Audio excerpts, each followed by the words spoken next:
Time for our Capital Report, and joined as always by Pat McGuigan with CapitalBeatOK.com. And Pat, let's start with a kind of a federal perspective here. Representative Lankford talking about the budget, saying he thinks that House Republicans will be able to get a budget together. He's not sure about Senate Democrats. You had a chance to sit down with him recently, talk about some of these issues, also to talk about just what are the burning issues in Washington right now as the State of the State of the Union nears. It's interesting the way things change, because when we talked, I'll get in a second to the issues we talked about, but this past week, of course, has been dominated by the pipeline decision. Yes. Hugely controversial.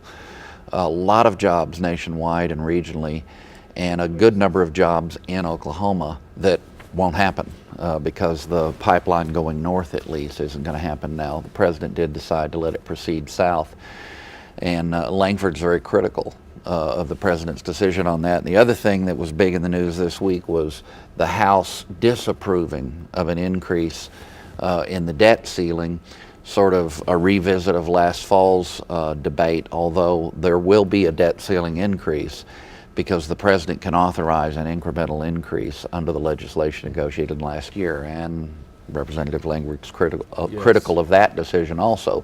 But to get to what we spent time on, he made a real firm prediction that there will be a budget come from the House, despite all the fractiousness, and the president will have a budget proposal. And Lankford, I wouldn't say he was complimentary, but he just observed at least the president gives us a budget.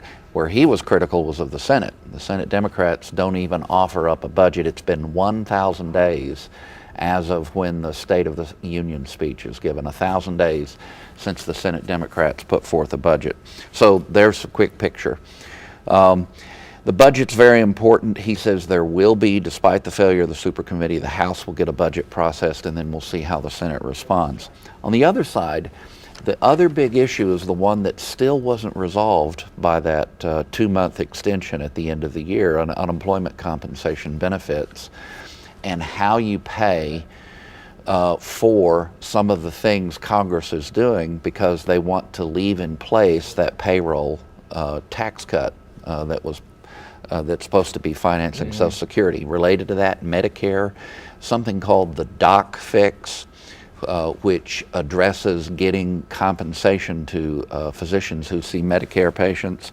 A lot of issues tied up there.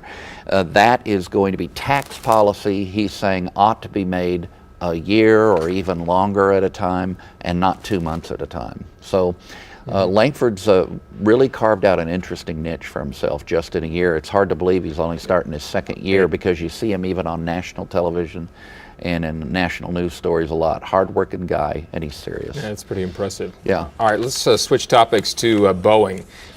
People in Wichita, Kansas are not happy at all with Boeing's decision to move jobs, some nice jobs, some of them here to Oklahoma City.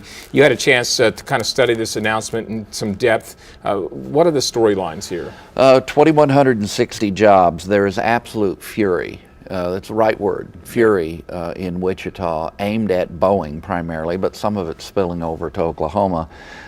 Spitting mad, you hear terms like that. The Kansas delegation in Congress worked very hard to keep Boeing happy. This is the military side of Boeing's operations. And in the end, they're leaving.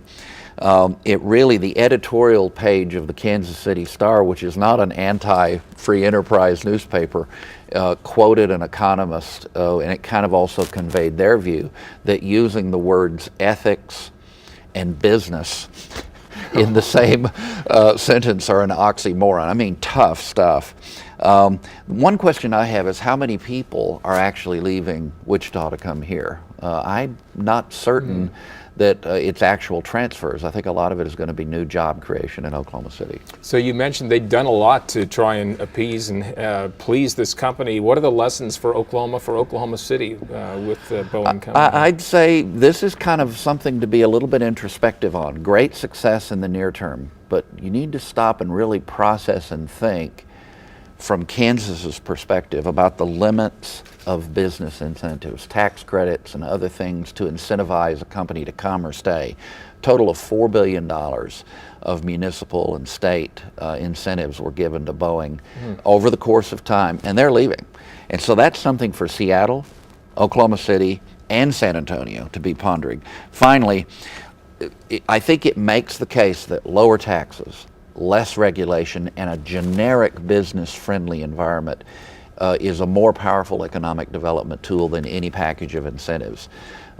Oklahoma City benefits in the short term. In the long run, you got to really think about spending the kind of money we do on economic development and then seeing an outcome like this. That's it. Read more about this and other topics at capitalbeatok.com. Pat, thank you. Thanks for joining us. We'll see you next week.